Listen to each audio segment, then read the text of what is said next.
Elle fut abandonnée par son mari, laissée à souffrir seule. Au bord de la route, elle donna naissance à des jumeaux. Ses cris furent noyés par le bruit des voitures qui passaient. Et quand il passa en voiture, il ne s'arrêta pas. Au lieu de cela, il l'éclaboussa debout. Que pensez-vous qu'il advint d'elle et de ses jumeaux? Voici l'histoire d'une femme qui endura une douleur et une humiliation inimaginables, mais qui portait en elle une force capable de transformer la tragédie en destin.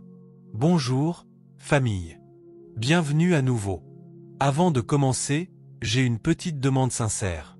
Veuillez vous abonner. Votre soutien permet de garder ces histoires vivantes.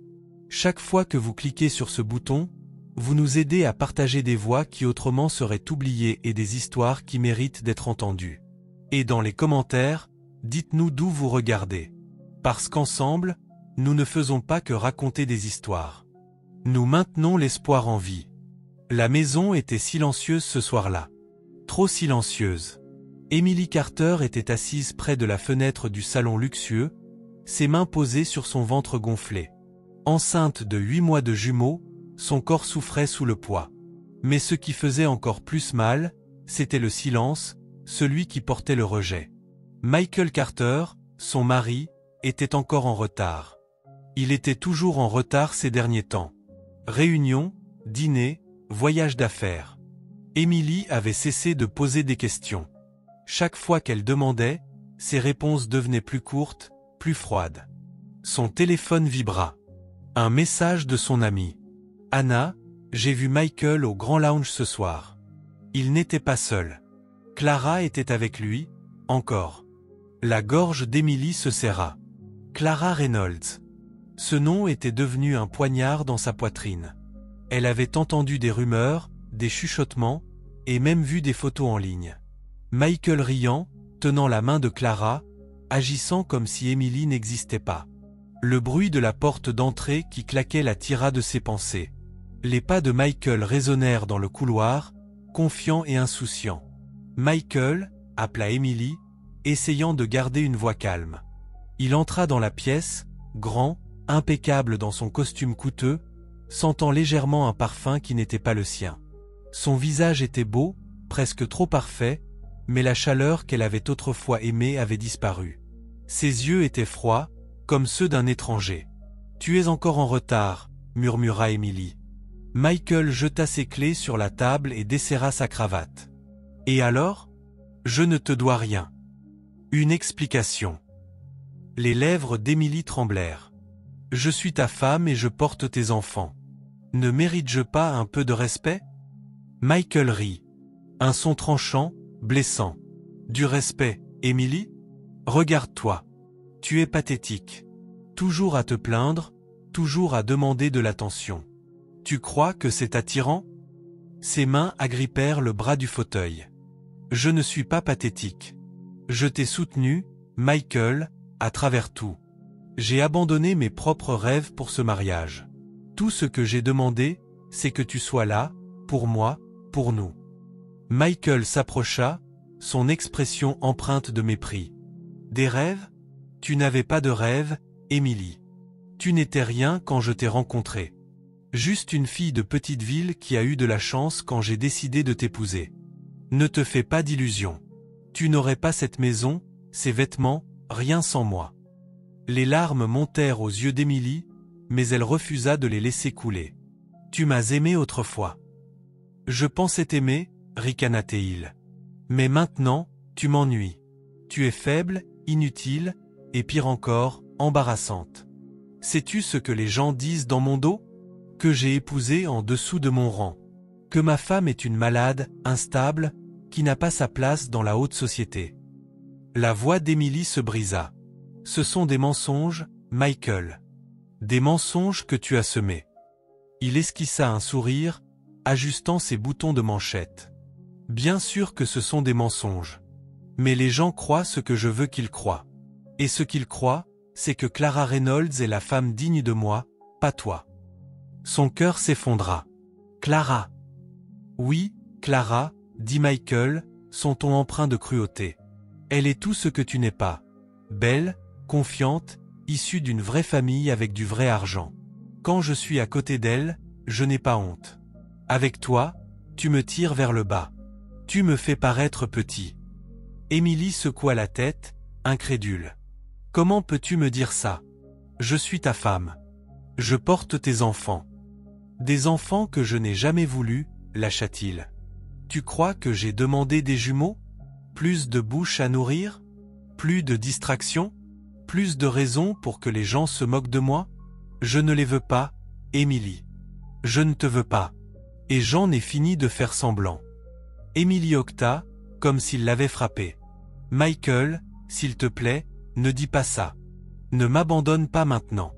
J'ai besoin de toi. Les bébés ont besoin de leur père. Il se pencha, son visage à quelques centimètres du sien, sa voix basse et venimeuse. Écoute bien, Émilie. Je me fiche de toi. Je me fiche de ces gosses en toi. Tu ne représentes rien pour moi. Comprends-tu? Rien. Ses larmes coulèrent enfin, chaudes et incontrôlables. Tu ne peux pas être aussi cruel. Il se redressa, sortant son téléphone. Cruel? Tu n'as pas encore vu la cruauté. Demain, tout le monde saura la vérité. Que ma femme est instable, inapte, et qu'elle s'est enfuie. Quand j'en aurai fini, personne ne croira un mot de ce que tu dis. Clara et moi serons débarrassés de toi pour de bon. Émilie serra son ventre, tremblante. Tu vas me détruire.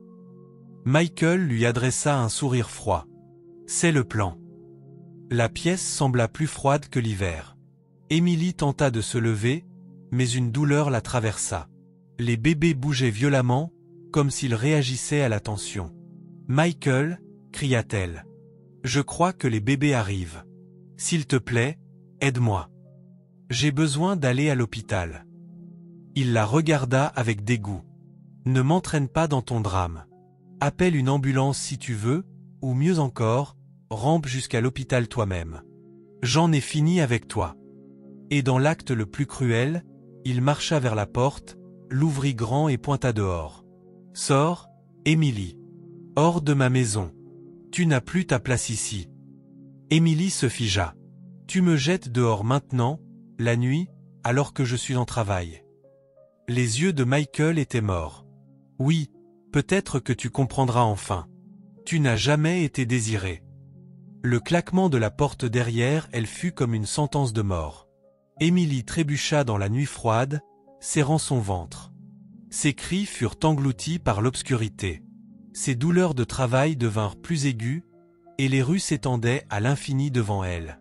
Elle était seule, abandonnée, portant le poids de la trahison et les vies de ses enfants à naître dans la nuit. L'air nocturne était mordant contre la peau d'Émilie alors qu'elle titubait dans l'allée, une main serrant son ventre, l'autre s'appuyant sur le côté du portail. Son corps tremblait à chaque vague de douleur. Derrière elle, la maison brillait chaleureusement, mais à l'intérieur, ce n'était plus un foyer pour elle. Michael avait claqué la porte sur elle, sur leur mariage, sur leurs enfants à naître, sur tout ce qu'ils avaient partagé. Elle se retourna, espérant, priant qu'il vienne la chercher, que son cœur, enfoui quelque part sous toute cette cruauté, s'adoucisse juste assez pour voir sa souffrance. Mais les rideaux bougèrent, et par la fenêtre, elle le vit. Michael se tenait avec un verre de vin à la main, son téléphone pressé contre son oreille, riant. Pas une seule fois il ne regarda dehors. Pas une seule fois il ne se soucia d'elle. La respiration d'Émilie se bloqua dans sa gorge. Les contractions devenaient plus fortes, déchirant son corps comme des couteaux. Elle se mordit la lèvre, essayant de ne pas crier. Elle ne pouvait pas réveiller les voisins. Michael déformerait l'histoire, et elle serait la folle qui trouble la paix. Son téléphone vibra faiblement dans sa poche. Elle le sortit. Plus de batterie. L'écran devint noir. « Mon Dieu, s'il vous plaît », murmura-t-elle à travers ses larmes. « Ne me laissez pas faire ça seule. » Elle avança en titubant, ses pantoufles raclant le trottoir. Chaque pas semblait plus lourd que le précédent. Une paire de phares apparut au bout de la rue. Un soulagement envahit sa poitrine. Peut-être que quelqu'un s'arrêterait. Peut-être que quelqu'un l'aiderait. La voiture ralentit. Elle agita les bras désespérément, les larmes coulant sur son visage. Mais lorsque le véhicule s'approcha, son espoir se transforma en terreur. Elle reconnut immédiatement la voiture noire élégante. La voiture de Michael s'arrêta juste devant elle. Pendant un instant, elle pensa que peut-être, juste peut-être, il avait changé d'avis, qu'il ouvrirait la portière, se précipiterait à ses côtés et ferait enfin ce qui était juste. Au lieu de cela, la fenêtre s'abaissa, et le visage de Clara apparut du côté passager. Elle souriait, belle comme toujours, ses cheveux parfaitement coiffés, ses yeux brillants de moquerie. « Eh bien, lança Clara d'un ton traînant. N'est-ce pas pathétique? Regarde-toi, Émilie, dans la rue comme une mendiante. Franchement, Michael, tu devrais avoir honte. C'est la mère de tes enfants. » Michael se pencha, son visage éclairé par les lumières du tableau de bord. Son sourire était plus cruel que celui de Clara. « Des enfants que je n'ai jamais voulu. » Émilie sanglota, serrant son ventre. « Michael, s'il te plaît. Je suis en travail. Les bébés arrivent maintenant. Ne fais pas ça. Ne me laisse pas ici. » Il inclina la tête, comme s'il considérait ses mots. Puis il se pencha vers Clara, ses lèvres frôlant son oreille. Elle gloussa, couvrant sa bouche. Quand il se tourna vers Émilie, ses yeux étaient remplis de mépris. « Tu as fait ton lit, Émilie. Maintenant, allonge-toi dedans. Rampe jusqu'à l'hôpital. Peut-être que tu comprendras alors que tu n'étais qu'une erreur dans ma vie. » Émilie tenta de faire un pas vers la voiture, la main tendue, mais avant qu'elle ne puisse l'atteindre, Michael appuya sur l'accélérateur. Les pneus crissèrent, et la voiture bondit en avant, l'éclaboussant d'une vague de boue froide et sale du caniveau. La boue éclaboussa sa robe, son visage, même son ventre gonflé. Émilie cria, trébuchant en arrière. Ses mains tremblaient alors qu'elle essuyait la boue de ses yeux. Sa poitrine brûlait d'humiliation. Michael ne se retourna même pas. Les feux arrière rouges de la voiture diminuèrent, puis disparurent dans la nuit. Émilie s'effondra à genoux, la douleur dans son corps presque insupportable. Ses cris résonnèrent dans la rue vide. Son monde entier s'était effondré à cet instant. Son mari ne l'avait pas seulement abandonnée, il s'était moqué de sa souffrance. Les contractions revinrent, plus fortes, impitoyables. Elle s'allongea sur le trottoir froid, sa respiration saccadée, son esprit oscillant entre désespoir et survie pure. « Pas ici, pas comme ça, » murmura-t-elle. « Mes bébés, s'il vous plaît, tenez bon. » Elle tenta de ramper vers le trottoir, mais ses forces l'abandonnèrent. Son corps tremblait de froid, de peur, du poids écrasant de la trahison. Chaque souvenir de l'amour de Michael, ses promesses, ses vœux, ses mots chuchotés, défilait dans son esprit, et chacun brûlait. Maintenant, un mensonge gravé dans son âme. Pourtant, sous toute cette douleur, quelque chose s'éveilla en elle, un feu. Si Michael pensait que c'était la fin d'elle, il se trompait. Elle survivrait. Pour ses bébés, elle survivrait. Sa vision se brouilla, ses cris s'élevant à nouveau alors qu'une autre contraction la frappait. Quelque part au loin, une autre paire de phares s'approcha. Mais cette fois, Émilie ne savait pas si c'était le salut ou une autre cruelle torsion du destin. Si vous ne vous êtes pas encore abonné, nous serions ravis que vous rejoigniez notre communauté en cliquant sur le bouton d'abonnement. À travers nos histoires, nous construisons l'espoir et offrons un avenir aux enfants et aux femmes qui ont été maltraités dans le monde entier. Motivez-nous en vous abonnant et en activant la cloche de notification pour ne jamais manquer une histoire qui compte. Dites-nous également dans les commentaires d'où vous regardez et comment cette histoire vous a touché. La nuit s'étendait à l'infini alors qu'Émilie titubait le long de la route. Son corps tremblait à chaque contraction, chacune plus aiguë que la précédente. Elle pressa une main tremblante contre son ventre, chuchotant à ses enfants à naître. « Tenez bon, mes bébés, juste un peu plus longtemps. Maman est là. » Mais sa voix se brisa sous le poids de la douleur et du désespoir. La rue était vide, les voitures passaient au loin, leurs phares l'aveuglant un instant avant de disparaître. Aucune ne s'arrêta, aucune ne se soucia. Elle tenta d'agiter la main, levant le bras faiblement, mais les conducteurs accéléraient, refusant de s'impliquer. Certains détournaient la tête, prétendant ne pas voir la femme enceinte dans la poussière. Émilie tomba à genoux, sa robe déjà déchirée et tachée, la sueur mêlée de larmes alors que ses cris résonnaient dans la nuit. « Quelqu'un, aidez-moi » sanglota-t-elle. « S'il vous plaît, n'importe qui. » Son corps fut secoué par une autre contraction. Elle serra son ventre, criant dans l'obscurité. Les jumeaux arrivaient, qu'elle soit prête ou non. Le bruit d'un autre moteur s'approcha, plus fort, plus doux, familier. Émilie leva la tête.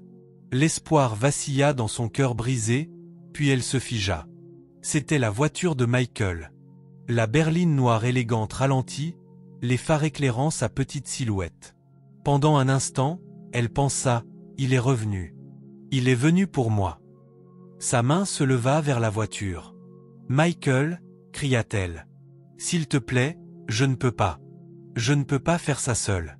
S'il te plaît, aide-moi. S'il te plaît, emmène-moi à l'hôpital. La fenêtre s'abaissa. Clara Reynolds se pencha du siège passager. Ses lèvres peintes d'un rouge cruel, ses yeux brillants d'amusement. Michael, dit Clara avec un rire moqueur. Regarde-la, allongée dans la poussière comme un animal. C'est la femme dont tu avais si honte. Comme c'est pathétique. Les lèvres d'Émilie tremblèrent. Clara, s'il te plaît. Tu es une femme. Tu comprends? Ne fais pas ça. Ne le laisse pas me laisser ici. Mais Clara se contenta de sourire.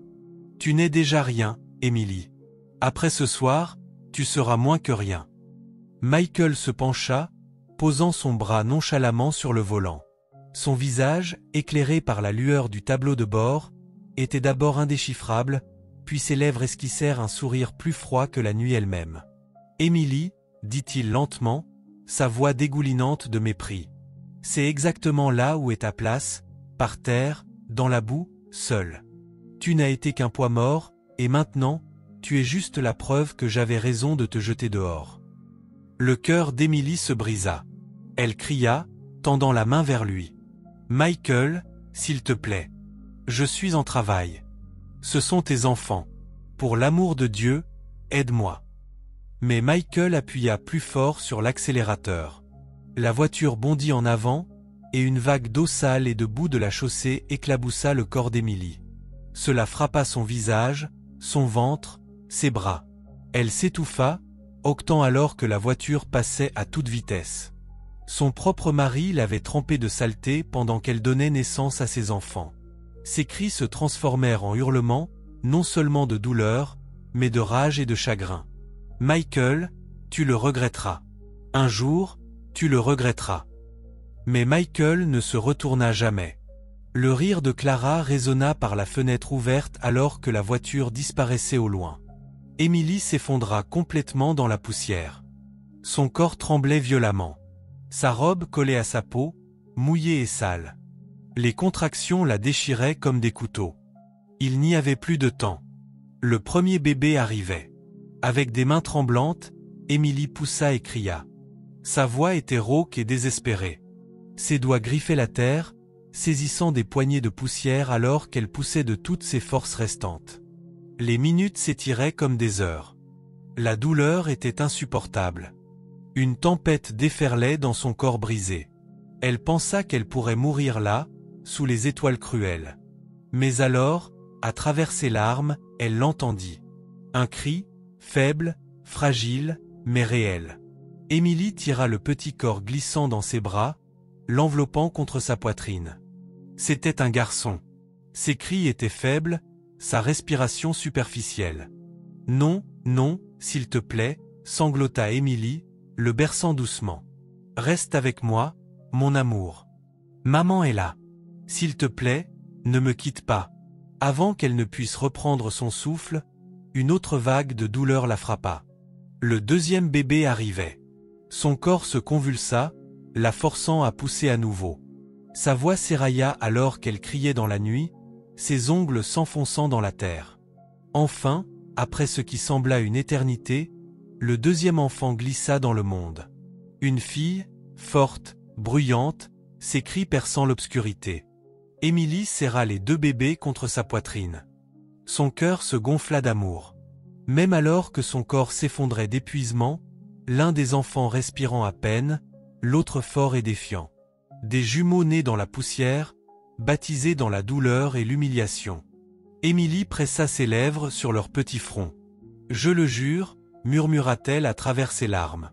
Je vous protégerai tous les deux. Je vous donnerai une vie, quoi qu'il m'en coûte. Je ne vous abandonnerai jamais comme votre père nous a abandonnés ce soir. » La nuit redevint silencieuse, brisée seulement par les faibles cris de ses nouveau-nés. Émilie les berça, les larmes coulant sur son visage, ne sachant pas si elle vivrait jusqu'au lever du soleil. Émilie était assise, tremblante, au bord de la route, ses jumeaux blottis contre sa poitrine. Sa robe était trempée de sueur, de boue et de sang. Son visage était strié de larmes. Son corps était faible, mais ses bras tenaient fermement ses nouveau-nés, comme s'ils étaient la seule chose qui la maintenait en vie. Les respirations du garçon étaient faibles, sa petite poitrine montant et descendant comme si chaque souffle pouvait être le dernier. La fille criait avec force, ses petits poings serrés, défiant le monde dans lequel elle était née. Émilie les embrassa désespérément. « Ne me quittez pas. S'il vous plaît, mes amours. Ne me laissez pas seule. » Elle les berça d'avant en arrière, sa voix se brisant. Les voitures passaient au loin, leur lumière l'aveuglant un instant avant de s'évanouir. Aucune ne s'arrêta. Aucun conducteur ne se soucia. Son esprit tourbillonnait avec des pensées de Michael. Son rire, sa cruauté, le sourire moqueur de Clara, la façon dont la voiture l'avait éclaboussée de boue alors qu'elle criait. Son propre mari l'avait laissé mourir au bord de la route. La honte brûlait dans sa poitrine, mais plus forte que la honte, un vœu prenait forme dans son cœur. « Tu ne gagneras pas, Michael. Tu ne m'effaceras pas. Ces enfants vivront, et moi aussi. » Son corps s'affaissa, étourdi, prêt à céder, et puis des pas. « Madame, mon Dieu !» Une voix d'homme, rude mais gentille. Émilie força ses yeux à s'ouvrir. Une silhouette se précipita vers elle, un homme grand en jeans usés et une veste décolorée. Ses mains tremblaient alors qu'il s'agenouillait près d'elle. Son visage était marqué par le temps mais doux, ses yeux écarquillés de choc face à la scène devant lui. « Êtes-vous bien? Non, vous n'êtes pas bien. Mon Dieu, vous venez de... Avez-vous accouché ici ?» Émilie tenta de parler, mais sa voix se brisa. « S'il vous plaît, aidez mes bébés. Ne les laissez pas mourir. » L'homme déglutit difficilement, hochant la tête rapidement. « Je le promets. Je m'appelle Daniel. Daniel Brox. Je ne vous laisserai pas comme ça. » Il retira sa veste et l'enroula doucement autour des nouveau-nés. Ses mains étaient maladroites mais prudentes. Son visage était marqué de panique et de détermination. Daniel regarda autour de lui, comme s'il s'attendait à ce que quelqu'un d'autre apparaisse. « Où est votre mari? Où est le père ?» Les yeux d'Émilie se remplirent de nouvelles larmes. Elle détourna le visage. « Il m'a quitté. Il a essayé de me tuer. » La mâchoire de Daniel se serra. Ses yeux s'assombrirent de colère, mais il n'insista pas. Il souleva simplement Émilie et les jumeaux dans ses bras, les portant comme s'il ne pesait rien malgré son épuisement et sa douleur. « Tenez bon, » dit-il fermement. « Il y a une petite clinique à quelques kilomètres. Vous et ces bébés ne mourrez pas ce soir. Pas sous ma surveillance. » Émilie serra les nouveau-nés plus fort, murmurant des prières alors que Daniel les portait jusqu'à son vieux pick-up garé à proximité. Les sièges sentaient l'huile et la poussière. Mais pour Émilie, c'était le salut. Le trajet devint flou, la douleur, le sang, les cris. Tout semblait être une tempête dans sa conscience qui s'évanouissait. Elle remarqua à peine quand Daniel s'arrêta dans le parking en gravier d'une petite clinique faiblement éclairée. Les médecins et les infirmières se précipitèrent alors que Daniel criait pour demander de l'aide. Ils prirent d'abord les bébés, les emmenant à l'intérieur. Émilie tendit faiblement la main alors qu'il disparaissait dans le couloir. « Mon fils, s'il vous plaît. Il est si faible, » halta-t-elle. Une infirmière toucha son bras doucement. « Nous ferons tout ce que nous pouvons, madame. Vous aussi, vous avez besoin de repos. » Émilie s'effondra sur une civière, son corps abandonnant enfin. Les heures passèrent dans un brouillard. Quand Émilie se réveilla, la pièce était sombre, et Daniel était assis sur une chaise près de son lit. Sa veste avait disparu, sa chemise était froissée, ses yeux fatigués mais alertes. « Les bébés » murmura Émilie, la panique montant. Daniel se pencha rapidement. « Ils sont vivants. Votre petit garçon est faible, mais les médecins le surveillent de près. Votre fille, elle est forte. Elle crie déjà assez fort pour faire trembler les murs. » Le cœur d'Émilie se serra de soulagement. Des larmes coulèrent silencieusement sur ses joues. « Merci. Merci de ne pas m'avoir laissé là-bas. » Daniel secoua la tête. Toute personne avec un cœur se serait arrêtée. Puis sa voix devint plus basse. « Mais tout le monde n'a pas de cœur, n'est-ce pas ?» Émilie détourna le regard, la honte et la douleur inscrites sur son visage. En se tournant, elle entendit des voix étouffées à l'extérieur de la porte. 2 infirmières parlaient à voix basse, inconscientes qu'Émilie pouvait les entendre. « C'est terrible, vraiment. Monsieur Carter a dit à tout le monde qu'elle l'avait abandonnée. Il a dit qu'elle s'était enfuie avec un autre homme et avait laissé ses enfants derrière elle. » Quoi? Cette pauvre femme là-dedans? Elle a failli mourir en les mettant au monde. Peu importe. Les gens le croient. Il est riche, puissant, et il dit que sa femme était instable, infidèle. L'histoire se répand rapidement. Il pense qu'il est la victime. Le cœur d'Émilie s'arrêta. Son mari ne l'avait pas seulement abandonnée. Il avait détruit sa réputation. Pendant qu'elle saignait dans la poussière, il réécrivait déjà l'histoire, se peignant comme l'homme trahi, le père noble laissé derrière. Ses poings se serrèrent dans les draps. Son corps tremblait de rage et d'incrédulité. « Michael, » murmura-t-elle entre ses dents serrées. « Tu m'as tout pris. Et maintenant, tu veux prendre mon nom, mon honneur, ma dignité. » Daniel se pencha plus près, inquiet. « Émilie, qu'est-ce qu'il y a ?» Elle essuya ses larmes, sa voix rauque mais ferme. « Il ne gagnera pas. Il pense que je vais rester silencieuse. Que je vais disparaître, mais je me relèverai. Pour mes enfants, pour la vérité. Il regrettera la nuit où il m'a laissé dans la poussière. » Ses yeux brillaient d'une force qu'elle ignorait posséder. Et à cet instant, Émilie Carter, brisée, humiliée, laissée pour morte, renaquit avec un nouveau vœu. 5 ans passèrent comme une tempête, laissant des débris derrière elle. Émilie Carter n'était plus la femme brisée qui pleurait autrefois dans la poussière. Avec le soutien constant de Daniel Brooks, elle avait construit une vie pour elle et ses jumeaux, Ethan et Grace. Les nuits de faim et d'humiliation avaient été remplacées par la discipline, le travail acharné et une dignité tranquille. Sa petite maison n'était pas grand-chose, mais elle était chaleureuse. Chaque matin commençait avec la voix forte de Grace et les questions réfléchies d'Ethan. « Maman, est-ce vrai que les étoiles sont comme des soleils, mais plus loin ?» demanda Ethan un matin au petit déjeuner, ses yeux pétillants de curiosité. Émilie sourit en beurrant une tartine. « Oui, mon chéri. Elles sont juste trop loin pour que nous ressentions leur chaleur. » Grace leva les yeux au ciel et attrapa un morceau de pain. « Ethan, toi et tes questions scientifiques idiotes.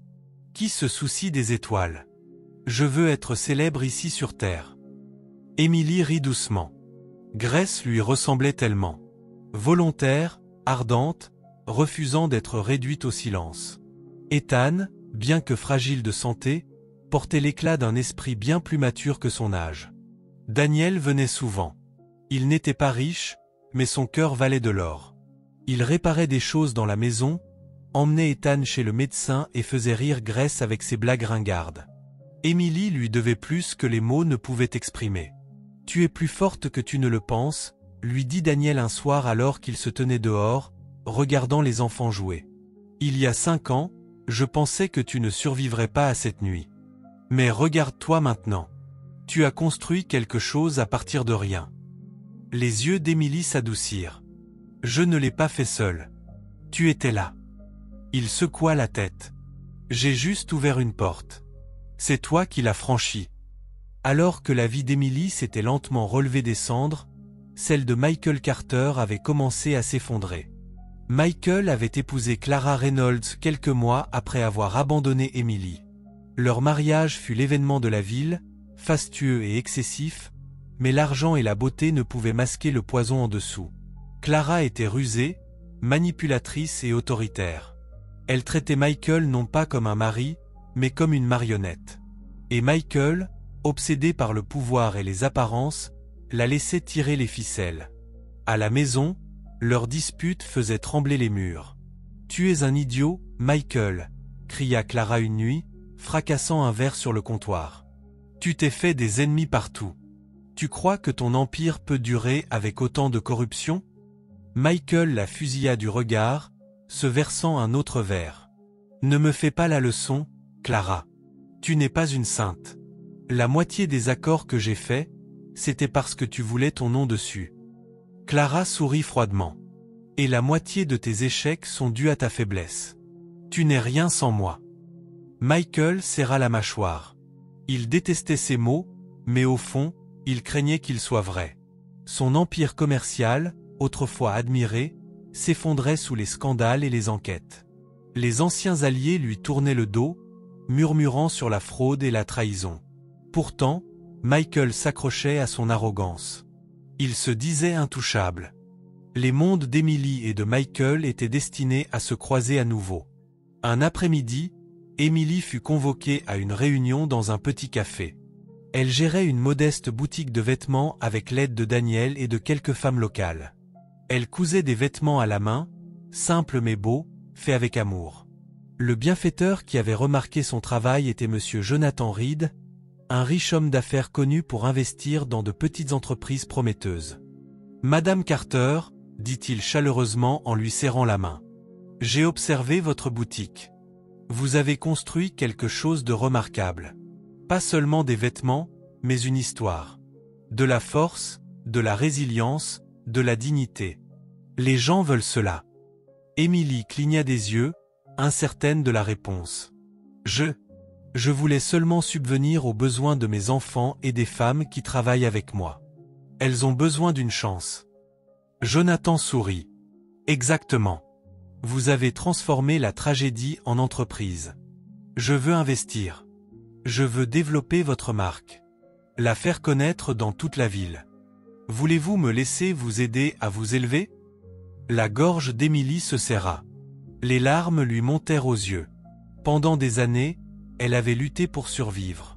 Maintenant, quelqu'un lui offrait une chance de prospérer. « Je ne sais pas quoi dire », murmura-t-elle. « Dites oui », répondit Jonathan avec un sourire aimable. « Votre histoire mérite d'être entendue. » Emily hocha finalement la tête. « Oui, je le ferai pour mes enfants. » Quelques semaines plus tard, Emily assista à son premier grand événement professionnel sous le parrainage de Jonathan. La salle scintillait, remplie de gens riches et puissants. Emily portait une robe simple mais élégante de sa propre collection. Grace avait choisi la couleur, insistant « Maman, tu dois briller plus que tous. » Alors qu'Emily entrait dans la pièce, les têtes se tournèrent. Des chuchotements emplirent l'air. Certains la reconnurent. D'autres non. Mais tous virent sa dignité, sa grâce, sa force tranquille. Et parmi la foule, Michael Carter se figea. Il la vit, la femme qu'il avait laissée mourir dans la poussière, la femme qu'il avait dépeinte comme instable et honteuse. Elle se tenait radieuse, vivante, respectée. Son verre failli lui glissait des mains. La sueur perla sur son front. La panique envahit sa poitrine. Si Emily était de retour, couronnée de succès, puissante, alors ses mensonges risquaient de s'effondrer. La respiration de Michael se bloqua dans sa gorge. Ses yeux balayaient la salle bondée, espérant à moitié, craignant à moitié d'avoir imaginé cela. Mais non, elle était là, Emily Carter. Pas la femme brisée, tachée de boue, qu'il avait abandonnée 5 ans auparavant, mais une femme renaissante. Sa posture était droite, son visage rayonnait d'une confiance tranquille. Elle ne se pavanait pas comme Clara le faisait souvent. Sa force était plus douce, plus calme, mais indéniable, et les gens le remarquaient. Le pouls de Michael s'accéléra. Et si quelqu'un posait des questions? Et si Emily parlait? Et si elle disait la vérité? Michael. Il sursauta au son de la voix aiguë de Clara à ses côtés. Elle suivit son regard, ses lèvres peintes s'étirant en un sourire narquois. « Eh bien, Eh bien, murmura Clara. N'est-ce pas ton petit fantôme? Michael déglutit difficilement. Ne commence pas, Clara. Clara gloussa. Détends-toi. Elle a l'air bien vivante, mieux que ce à quoi je m'attendais, honnêtement. Elle était censée disparaître, n'est-ce pas? C'était l'histoire que tu avais racontée. La mâchoire de Michael se serra. Elle n'est rien. Juste un cas de charité qui a eu de la chance. Clara se pencha plus près, son parfum épais et étouffant. Rien? La façon dont tu transpires dit le contraire. Michael se tourna brusquement vers le bar, avalant son verre, mais ses yeux le trahissaient, glissant encore et encore vers Emily. Emily ressentait le poids des regards, mais elle gardait la tête haute. Elle n'était pas là pour Michael. Elle était là pour ses enfants, pour son avenir, pour les femmes qu'elle avait élevées avec son entreprise. Pourtant, le voir, toujours aussi suffisant, avec Clara accrochée à son bras, déclencha une tempête dans sa poitrine. Les mots de Grace résonnaient dans sa mémoire. « Maman, un jour, tu te tiendras plus grande qu'eux. Un jour, ils verront. » Ce jour approchait. Jonathan Reed s'approcha d'elle avec un sourire chaleureux. « Emily, permettez-moi de vous présenter à des investisseurs. » Emily sourit en retour, bien que ses yeux glissèrent vers Michael. Elle capta la panique sur son visage, et pendant un instant, elle se sentit plus forte. Il avait peur d'elle maintenant. C'était suffisant. Plus tard dans la soirée, Michael coinça Clara dans un couloir tranquille. Son masque de confiance s'était fissuré. « Elle ne peut pas être ici, siffla-t-il. Elle ruinera tout si elle raconte ce qui s'est passé. » Clara haussa un sourcil. « Et qui penses-tu qu'ils croiront? L'homme d'affaires riche ou la femme qui l'a abandonné? Michael, tu as déjà réécrit l'histoire. Tout le monde pense qu'elle s'est enfuie. Tu t'en es assuré. » Les mains de Michael tremblaient. Mais elle a l'air couronnée de succès. Quelqu'un a investi en elle. Et s'il l'écoute? Le sourire de Clara s'effaça en quelque chose de plus froid. Alors, nous faisons en sorte qu'il ne l'écoute pas. Michael la fixa. Que veux-tu dire? Clara se pencha, sa voix comme de la glace. Si elle s'élève, tu tombes, et je ne laisserai pas ton empire s'effondrer à cause d'une femme qui remporte du caniveau. Nous l'enterrerons à nouveau.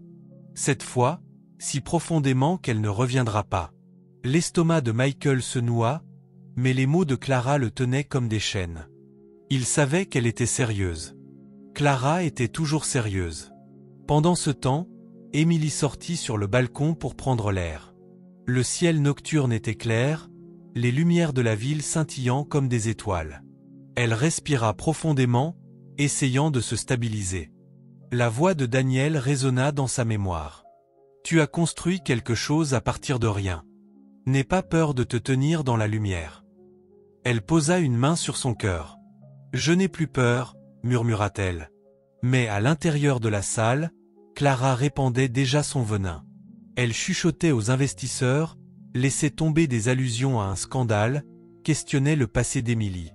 Chaque mot était un fil dans une nouvelle toile destinée à étrangler la réputation naissante d'Emily, et Michael observait en silence, déchiré entre peur et culpabilité, alors que Clara tissait son piège. À la fin de la soirée, la tension était si épaisse qu'elle en était étouffante. Emily pouvait la sentir, bien qu'elle ne puisse pas encore voir toute son ampleur. Elle savait une chose, son retour avait ébranlé Michael et Clara. Et ce n'était que le début. La salle de gala scintillait de lustre, le sol vibrant du frottement des chaussures de créateurs et du cliquetis des verres en cristal. Les rires résonnaient dans l'air, mais en dessous, il y avait une tension, une agitation, comme si tout le monde attendait que quelque chose se passe. Emily Carter se tenait près du bord de la pièce, sa robe simple mais élégante la rendant rayonnante sans effort. Elle ne portait pas de bijoux comme les autres, mais sa grâce éclipsait les diamants. À ses côtés, Jonathan Reed saluait les invités, l'invitant occasionnellement à se joindre à lui pour des présentations. Daniel restait en retrait, protecteur comme toujours. Il n'avait pas sa place dans un cadre aussi fastueux. Sa vieille veste semblait déplacée parmi les smokings, mais il refusait de laisser Emily sans protection. « Respire », murmura Daniel en lui tendant un verre d'eau. « Tu as survécu à pire que ça. Émilie sourit faiblement, se stabilisant. Je sais, mais ce soir semble important, comme si les 5 dernières années menaient à ce moment. Elle avait raison. De l'autre côté de la salle, Michael Carter et Clara Reynolds firent leur entrée. Le costume de Michael était impeccable, mais ses yeux étaient fatigués, son visage pâle de trop de nuits blanches et de trop de whisky. Clara, éblouissante dans une robe scintillante, s'accrochait à son bras comme une reine à son pion. Lorsqu'ils entrèrent, les conversations changèrent. Des chuchotements les suivirent. Tout le monde connaissait Michael Carter. Son empire vacillait. Les scandales, les procès, les rumeurs. Ce n'était qu'une question de temps avant que l'empire qu'il avait construit sur des mensonges ne s'effondre. Les yeux de Clara balayèrent la salle jusqu'à ce qu'ils se posent sur Émilie. Un sourire lent et venimeux se dessina sur ses lèvres. Michael, ronronna-t-elle. Regarde qui est là. Le fantôme revient encore. La mâchoire de Michael se serra. Il ne répondit pas, mais Clara pouvait sentir son pouls accélérer sous son emprise. À mesure que la soirée se déroulait, la tension montait. Émilie parlait aux investisseurs, son histoire gagnant les cœurs sans même qu'elle essaie. Jonathan la présentait comme une femme de force et de vision, et la foule répondait chaleureusement. Michael observait de loin, ses poings serrés. Le sourire de Clara se crispait, sa jalousie brûlant. Émilie ne survivait pas seulement. Elle prospérait, et les gens le remarquaient. Ça s'arrête ce soir, siffla Clara à voix basse. Elle ne volera pas la vedette. Le moment vint lorsque l'hôte annonça un toast, donnant la parole aux invités pour des discours. Clara saisit l'occasion. Elle s'avança gracieusement, un verre à la main, son sourire large mais tranchant comme une lame. « Mesdames et messieurs », commença-t-elle, sa voix portant à travers la salle. « Quelle belle soirée, nous sommes réunis ici pour célébrer la résilience et le succès. » Et en parlant de résilience, ses yeux se fixèrent sur Émilie. « Nous avons parmi nous une femme avec toute une histoire. » Émilie sentit la salle changer. Tous les regards se tournèrent vers elle. Le sourire de Clara s'élargit. « Notre chère Émilie Carter. Oui, certains d'entre vous ne le savent peut-être pas, mais elle était autrefois l'épouse de Michael Carter. Elle, comment dire, a choisi de le quitter. Elle s'est enfuie au milieu de la nuit, abandonnant son mari, et plus choquant encore, ses enfants. » Des hoquets parcoururent la salle. Michael resta silencieux, laissant Clara jouer son jeu. Clara continua, sa voix dégoulinante de fausse sympathie. Bien sûr, Michael, en homme noble qu'il est, n'a jamais parlé en mal d'elle. Il a élevé leurs enfants seuls pendant qu'elle, Clara inclina la tête, feignant la pitié, trouvait du réconfort ailleurs. Mais ce soir, elle arrive dans cette salle comme si rien de tout cela n'était arrivé. Dites-moi, Émilie, comment se relève-t-on d'une telle disgrâce? La salle bourdonna de chuchotements. Certains regardaient Émilie avec doute, d'autres avec curiosité. Les poings de Daniel se serrèrent à ses côtés. « Elle ment », murmura-t-il, prêt à avancer. Mais Émilie leva une main, son calme le stabilisant. Émilie se leva lentement, son visage serein. Elle ne cria pas. Elle ne trembla pas. Elle parla simplement. « Clara, tes mots sont tranchants, mais ils ne sont pas la vérité. » La salle se tut. Tous les yeux étaient sur Émilie maintenant. « Tu dis que j'ai abandonné mes enfants », continua Émilie, sa voix claire et inébranlable. « Mais la vérité est que mon mari m'a abandonné. Il m'a laissé en travail au bord de la route, trempé de boue, criant à l'aide. Il est passé à côté de moi avec toi dans sa voiture, Clara. Il a éclaboussé de la boue sur mon visage pendant que je mettais ses enfants au monde seul. » Des hoquets emplirent l'air.